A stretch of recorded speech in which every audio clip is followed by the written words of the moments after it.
vamos lá, galera. Para a gente entender essa questão de urbanização, depois, nas próximas aulas, a gente entender certinho a urbanização do Rio de Janeiro, eu quero fazer como se fosse uma evolução histórica da urbanização do Rio de Janeiro. Desde lá, quando o Rio de Janeiro era a capital, né, e aí ele passou a ser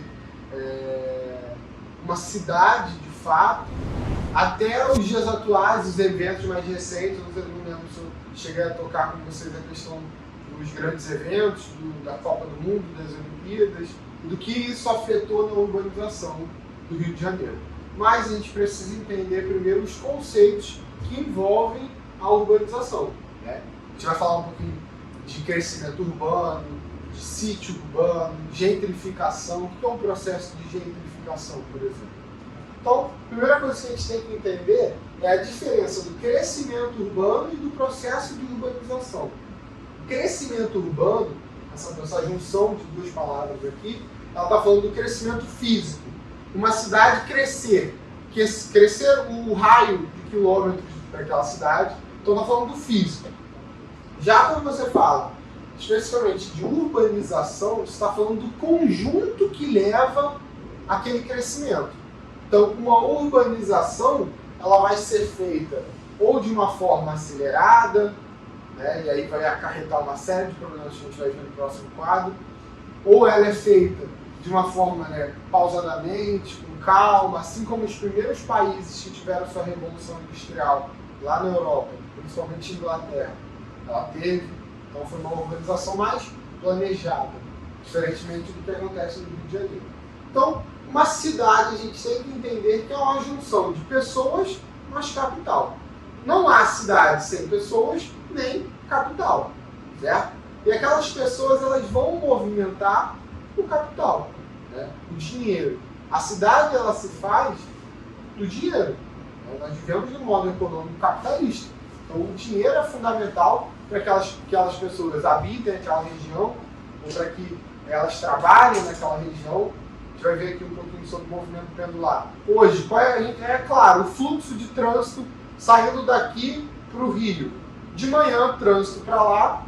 De tarde, final da tarde, trânsito para cá. Por quê? As pessoas saem daqui para ir trabalhar lá. Isso aí é explicado, a geografia explica isso. É um tipo de migração. Às vezes parece que não, né? Quando a gente fala de migração, parece que é uma pessoa, sei lá, mudando de país. Mas não, existem as migrações internas, dentro do país. E aí tem dois tipos de migração que são fundamentais para a gente entender a urbanização do Rio de Janeiro. Primeiro, o movimento pendular, e segundo, o movimento de migração intrarregional. A gente vai falar um pouquinho mais quando falar sobre movimentos pendulares, aqui no finalzinho. Então a cidade é a junção de pessoas mais capital. E o que é o sítio urbano? O sítio urbano é onde nasce, está ligado com o histórico, é onde aquela cidade vai nascer. Né? Qual é o ponto chave, o principal ponto para o surgimento daquela cidade? Onde que aquela cidade começou a se expandir? No Rio de Janeiro a gente fala um pouquinho que a cidade do Rio de Janeiro tem algumas teorias que elas dizem que ela surgiu no Morro do Castelo, no centro da cidade, né? Toda aquela região. No centro da cidade a gente sabe o que é. A partir do centro da cidade, onde você tinha os portos, né, que foi muito importante na época do Brasil colônia, e aí essa expansão começa a partir dali. Mas mais precisamente talvez no Morro do Castelo. Então, quando a gente fala de história, a gente também tem que associar a Revolução Industrial, beleza? E essa Revolução Industrial, ela vai ditar como que é aquela cidade hoje. Eu dei o exemplo da Inglaterra, que ela foi o primeiro país a se industrializar, e teve uma industrialização lenta, né? Uma urbanização também lenta. E quando você faz isso com lentidão, você faz planejado. Já o Rio de Janeiro é diferente. Quando a gente vê como que foi a industrialização do Brasil, que ela está diretamente associada ao processo de urbanização, então industrialização e urbanização caminham juntinhos. Tá? Vai depender de como foi sua industrialização para ser sua urbanização. Exemplo, o Brasil ele começa a se industrializar por volta de 1930, por aí. Então é muito tarde. A Inglaterra começa a se industrializar por volta de 1750. Então o Brasil começa a se industrializar 200 anos depois. Por conta principalmente de dois motivos. Um, a Europa ela precisava de um novo polo de industrialização, de indústrias. E segundo, o Brasil ele acumulou muita riqueza do advento do café. Tá? Quando a gente joga essa industrialização lá para a Inglaterra, teve duas coisas que foram fundamentais para a Inglaterra se industrializar. A primeira delas foi ter uma mão de obra maçante. Outra, grandes reservas de carvão próximos às cidades. Então, era a fonte energética da época, era o carvão. Então, você precisava do carvão para a indústria funcionar. E lá tinha muita reserva de carvão. Outra coisa foi o acúmulo de capital, o acúmulo de dinheiro lá da época das grandes navegações. A Inglaterra ela dominou todo o mar. Né? As caravelas inglesas eram muito importantes. O esquema com que a Inglaterra ela tomou conta do mar fez ela acumular muito dinheiro. Cobrança de impostos, né? Como se fossem pedágios que eram cobrados. Então isso facilitou a industrialização da Inglaterra. Porque naquela época a América Latina como um todo não era industrializada. Era um país que era principalmente do primeiro setor da economia. Setor de extração, agricultura, né? Que no Brasil a cana-de-açúcar, e quando vem o café, e aí o Brasil expande o café para o mundo todo, vira uma febre para o mundo todo, o Brasil consegue capital para se industrializar. Então, a Revolução Industrial, as revoluções industriais estão diretamente associadas com o processo de urbanização daquele determinado local. Beleza? O que é uma rede urbana? Uma rede urbana é isso aqui, galera. Aqui tem vários municípios, beleza? Mas você vê que esses municípios estão interligados. Se eu der mais um zoom aqui, que nessa escala a gente não vai conseguir observar. Deixa eu dar.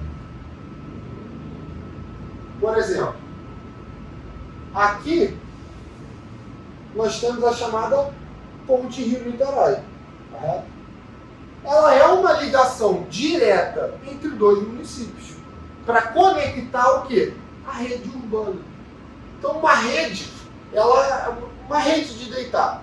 É um pedaço, né? É uma junção de um fio, né? Que ela tem o quê? Vários pontos interligados. Ele não é um fio aqui, outro ali. Não, são vários interligados. Uma rede urbana é a mesma coisa. São várias cidades, vários municípios interligados. E isso a gente consegue observar bem no Rio de Janeiro. Principalmente na sua região metropolitana. A gente vai ver isso aqui. Ó, se você for analisar a rede urbana do Rio de Janeiro, você vai ver que a cidade do Rio de Janeiro se interliga com vários municípios da Baixada Fluminense, de Niterói, né? Até da região serrana. E a gente vai ver que Niterói ele se interliga muito com São Gonçalo, com Maricá, com essas cidades mais aqui. Você pode ver até Rio Bonito, você pode ver aqui, ó, na rodovia, as manchas urbanas que vão sendo criadas. Então você tem uma mancha urbana aqui, outra mancha urbana aqui, outra aqui. Da mesma forma que você vê nas outras partes. Ó, uma aqui, outra aqui, aqui. Você pode ver que conforme vai se afastando do centro, vão ficando menores. Né?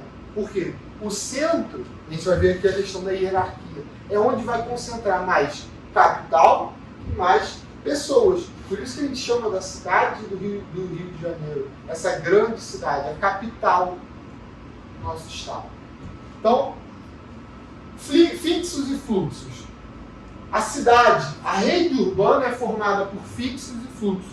Quem criou isso foi um geógrafo chamado Milton Santos. É o maior geógrafo que já existiu no Brasil. Né? E ele fala sobre os fixos e os fluxos. O que são os fixos? São os prédios, os hospitais, o comércio, aquilo que não vai se mover. Os fluxos é a gente, são os carros. Né? Tudo aquilo que faz, interliga aqueles fixos. Por exemplo, eu tenho a minha casa e meu trabalho. Fixos. Eu sou fluxo. O carro é o fluxo que vai me interligar da minha casa para o meu trabalho. E aí minha casa pode ficar num município, meu trabalho ficar em outro. Então o que acontece? Eu faço um tipo de movimentação. A minha movimentação dentre os fixos e os fluxos vai gerar o quê? Uma outra resposta da cidade. Né? Qual é a resposta da cidade para você ter localizado, né, duas vias principais de acesso para o centro da cidade? A linha vermelha e a Avenida do Brasil. Qual é a resposta da cidade para a gente? Engarrafamento toda manhã. Né? É você não ter um escoamento. E aí a gente entra naquela questão da Revolução Industrial e da industrialização brasileira tardia, onde você não teve um planejamento, né, para como é que você vai interligar esses outros municípios ao centro da cidade. Né? Hoje, a maior parte é por rodovia, são os ônibus, né? Muito mais do que os trens. Se você for parar para analisar, isso vem desde lá de trás. Né? Naquela época, o governo estava investindo muito nas ferrovias. Isso a gente até chegou a falar na última aula, que era uma questão no simuladozinho que eu passei para vocês. Que investiu muito nas rodovias. Por quê? Porque ele queria atrair, mais industrialização, atrair as indústrias de carros para cá. Então você tinha que fazer investimentos nas rodovias. Né? Mas isso hoje reverbera uma série de problemas. Os engarrafamentos, né? A gente chegou até a tocar naquela máfia que existe nos ônibus hoje. Então, a cidade é formada por fixos e fluxos. Sobre a hierarquia urbana, por exemplo, uma hierarquia no judô, no jiu-jitsu é o quê? Faixa preta vai mandar no faixa marrom, que vai mandar no mais baixo, assim vai. Uma hierarquia numa empresa. Tem o chefe, tem o gerente, tem os vendedores, né? Aí para atender o quê? Os clientes, certo? Um vai ter mais poder do que o outro. Isso é uma hierarquia. Né? Lá na época medieval, na época do absolutismo, né, você tinha o rei, aí o rei mais abaixo, né, tinha a galera que fazia o que o rei mandava, e aí os súditos lá embaixo. O presidencialismo é a mesma coisa. Então, o presidente, tem os ministros, tem os secretários, tem o povo. Né? Uma hierarquia urbana, você está falando das cidades. Você pode ter a cidade A, a cidade B, a cidade C, que elas são uma maior do que a outra. Então, você pode ter a cidade A maior do que a B, do que maior do que a C, mas todas elas vão responder a uma cidade. Como se fosse a mãe e os filhos. O filho mais velho, o filho do meio e o filho mais novo. Né? Todos eles respondem à mãe. Quem é a mãe? A metrópole. Então, se a gente olhar aqui, né, você tem a cidade do Rio de Janeiro. E você tem as outras cidades. Qual é a hierarquia urbana do Rio de Janeiro? A cidade do Rio de Janeiro é essa grande metrópole. E aí tudo vai estar voltado para ela. Os trabalhos, quem vai estudar, fazer faculdade, vai fazer aonde? No centro, no município do Rio de Janeiro. Certo? Então você reverbera novamente na questão do trânsito, por exemplo. E aí a metrópole ela é, né, a área de maior influência. Beleza? E aí, com as metrópoles, a gente forma a região metropolitana. A região metropolitana do estado do Rio de Janeiro pega vários municípios. Rio de Janeiro, Duque de Caxias, Niterói, São Gonçalo. Se não me engano, até Rio Bonito agora entra como região metropolitana. Beleza? Então é a região de influência direta da metrópole, tem uma presença da conurbação, já vou explicar o que é isso, e uma forte migração pendular. Então, é uma região de influência da metrópole. Qual é a metrópole do estado do Rio de Janeiro?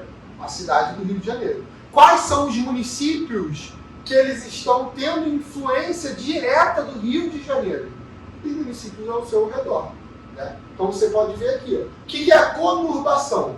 Se eu mostrar aqui esse mapa para vocês conseguem me dizer qual é o limite do município do Rio de Janeiro? Não. Parece que está tudo aglutinado, tudo junto, né? Isso é a conurbação. Aqui é o município, a gente, se eu não me engano, a gente está localizado mais ou menos aqui. Ó. Aqui é Santa Cruz, se eu não me engano, Santa Cruz ela fica por aqui. E aí a gente tem o quê? Caxias, Rio de Janeiro aqui. A gente consegue ver onde termina o Rio de Janeiro e onde começa o Duque de Caxias? Não. Por quê? É uma área conurbada. Tranquilo? E aí é uma área também de forte migração pendular. Lembra lá que eu falei da migração? Lá no início da aula eu estava falando dois tipos de migração que são muito importantes para a urbanização do Rio de Janeiro. Primeiro, a migração pendular e a migração intrarregional. Quem aqui tem parente nordestino? Ou é descendente do nordestino? Então metade da sala aqui no mínimo. Por quê? A gente tem uma forte migração da galera do Nordeste para o Sudeste. Rio de Janeiro, São Paulo. Por quê? No século passado, as condições do Nordeste eram mais precárias do que hoje e a galera vinha de lá para cá para conseguir melhor condição de vida. É o ponto-chave da migração. Uma pessoa migra para o quê? Obter melhor condição de vida. Até na migração pendular, que a gente já vai falar. Então, essa migração intra-regiões, né, você tinha o pessoal saindo do Nordeste vindo para o Rio de Janeiro, vindo para São Paulo, e aí isso aumentou muitas cidades. As cidades foram o quê? Se enchendo de pessoas, até o momento que a cidade implodiu. Né? Não tinha suporte suficiente para isso. Tanto é que, por exemplo, em São Paulo você tem sistema de rodízio de carros. Em determinado dia da semana, em determinado horário, só pode rodar carro com a placa X, final com a placa Y. Né? Por que isso? Porque a cidade não aguenta aquela quantidade de carros. Então para tudo, não anda. Fica sem andar. Então a cidade precisa o quê? Se mover. A cidade é feita de fixos, mas também de fluxos. A cidade não fica parada. Certo? Uma questão importante que a gente pode analisar no centro do Rio de Janeiro, que ela é desse movimento de pêndulo, nessa migração pendular. O que é a migração pendular? O pêndulo é algo que vai e volta, né? Então a migração pendular é a mesma coisa. Por exemplo, eu trabalho em escolas no município do Rio de Janeiro, né? Principalmente em Irajá, Vista Alegre e Jardim América. Então, eu moro em Duque de Caxias. Eu vou para o município do Rio de Janeiro todo dia e volto. Vou e volto. Vou e volto. É a migração pendular. É essa migração diária que você faz. Saio de um local, vou para o outro. Saio de um local, vou para o outro. É um pêndulo. Mas eu sempre retorno para o meu local de origem. Né? E aí, a questão, né, da cidade implodir está muito relacionada a isso. Aos fixos e fluxos. Por exemplo, o centro do Rio de Janeiro. Lotado dia de semana. Lotado, lotado, lotado. De noite, fim de semana, aquele bairro, né, o centro do Rio de Janeiro, fica o quê? Vazio. Por quê? Ele é caracterizado pela migração pendular. As pessoas vão trabalhar lá. Elas não moram, em sua maior parte, lá. As pessoas que trabalham no centro do Rio de Janeiro não moram no centro do Rio de Janeiro. 90 e tantos por cento das pessoas não moram ali no centro. Podem morar em outros bairros do município do Rio de Janeiro, mas não moram no centro do Rio de Janeiro. Mas vai gente de Niterói trabalhar no Rio, no centro. Vai gente de Caxias, Nova Iguaçu, Belfor Roxo, São Gonçalo, né? Da Zona Sul do Rio de Janeiro, da Barra da Tijuca, tudo vai trabalhar lá no centro. Mas aí, ao final do dia, retornam aos seus bairros, aos seus municípios. Isso é a migração pendular. Beleza? Então a gente consegue observar bem isso, essa malha urbana do Rio de Janeiro aqui. Então você tem Niterói, São Gonçalo, Itaboraí, aqui, chegando até Rio Bonito. Você tem aqui a Baixada Fluminense, até a região serrana. Beleza? Tranquilo, galera? Alguma dúvida? Não? Só na questão da conurbação ali. Conurbação. Qual a sua dúvida? O que seria? É isso. É justamente essa junção de cidades. Ao ponto de você não conseguir entender onde começa e termina uma. Então é a junção das cidades. É a junção. Você não tem uma cidade aqui, outra ali, não. Você tem uma cidade, são os municípios que são juntos, são aglutinados. Beleza? Então vamos lá, galera. Segunda parte do processo de urbanização, dos conceitos básicos de urbanização. E aí a gente vai sair do âmbito agora do local, do nicho pequeno. A gente vai ver algo mais amplo. E aí esse algo mais amplo, primeiro, são as cidades globais. O que é uma cidade global? Tem gente que diz que São Paulo é uma cidade global. Eu não considero São Paulo uma cidade global. Por quê? Para uma cidade global ela ser considerada uma cidade global, ela precisa ter uma influência no mundo todo. Então, falando sobre os fluxos, só que os fluxos internacionais. Você sai daquele fluxo, daquele fluxo interno, local. Você está falando de fluxos internacionais. Por exemplo, uma cidade global, Nova York. Acho que é a cidade mais top global assim. Aqui está falando de maior fluxo internacional. Por exemplo, é uma cidade que, se acontecer alguma coisa lá, que nem filme Independence Day, e aí a cidade acaba, ela vai afetar o mundo todo, não somente o local, certo? Como isso? Por exemplo, tem a reunião da ONU lá, e aí são 190 e tantos países, cada um com uma comitiva diferente. E aí está tendo a reunião na ONU, que fica em Nova York, é a sede, e a cidade continua normal. A pessoa que vai visitar a família visita normal, a pessoa que vai trabalhar trabalha normal, a cidade não para.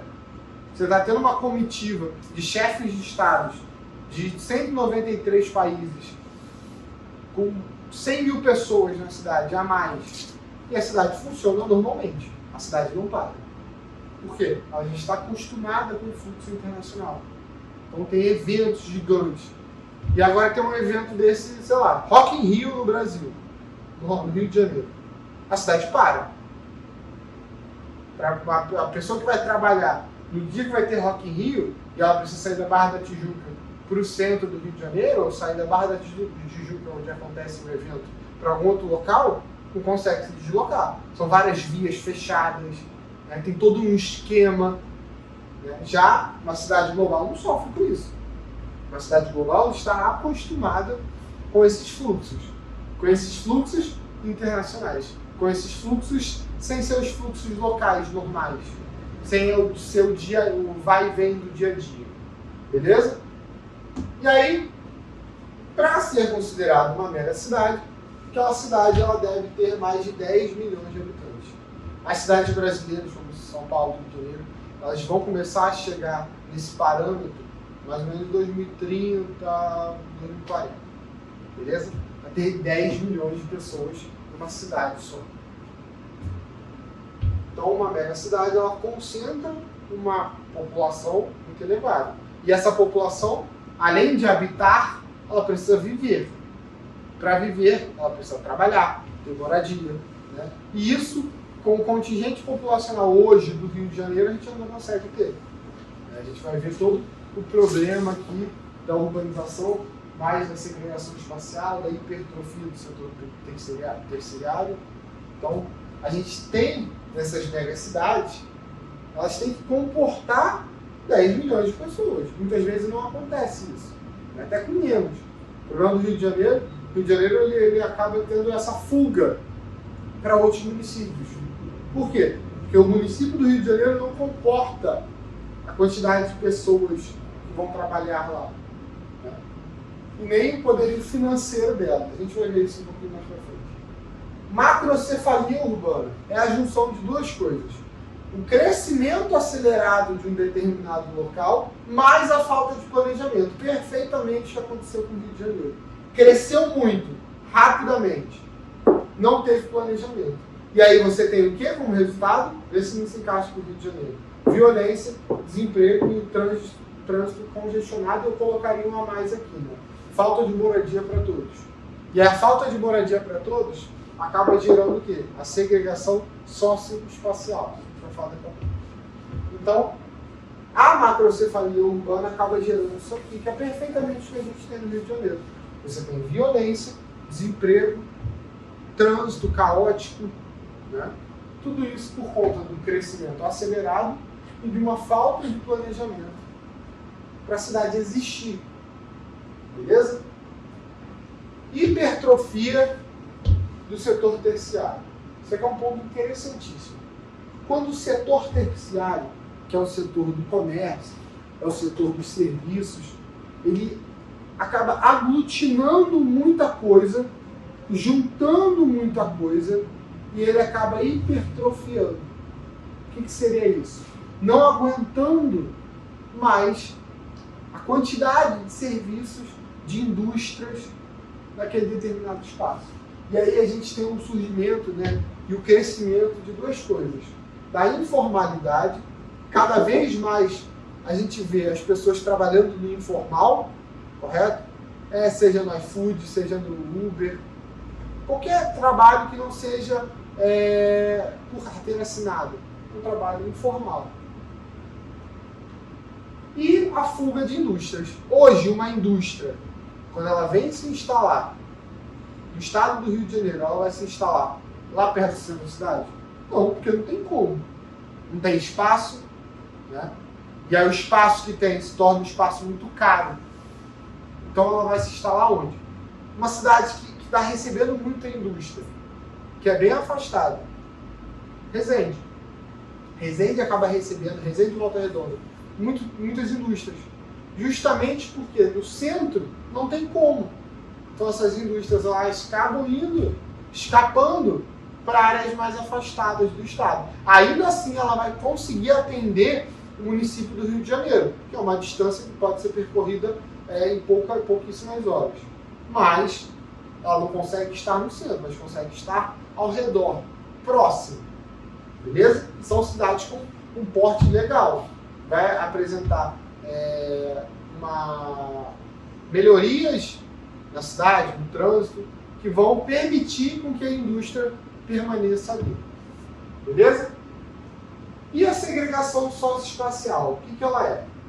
Ela é, basicamente, a periferização dos pobres e o processo de favelização.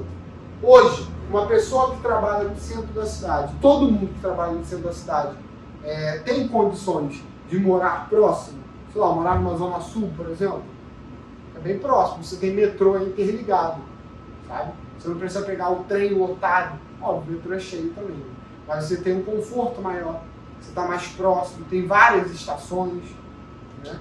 Você consegue? Não, porque o preço é muito alto. Quanto mais próximo do centro você mora, geralmente mais caro é. E aí, quais são as vias que a população mais pobre ela consegue utilizar para morar próximo ao trabalho? Primeiro, é o processo de favelização, que são as criações das favelas. São a ocupação dos morros, então aí você começa a gerar um problema ambiental, né? Problema de desastres ambientais, beleza? Então você começa a ocupar áreas próximas do centro, mas áreas de risco. Por isso que a gente tem muita favela na Zona Sul. Por isso que a gente tem muita favela, e a favela que eu digo, favela vertical. Se você olha aquele túnel que você sai na Barra, eu esqueci o nome ali, sai da Gávea e vai para a Barra, e você vê a rocinha ali, gigantesca, imenso, que não é o mundo. É o processo de favelização que ocorre muito no Brasil. Muito. Porque as pessoas querem morar próximas ao trabalho, têm que morar próximas ao trabalho, e às vezes a condição financeira não permite isso. E, ao contrário disso, você tem a periferização dos pobres.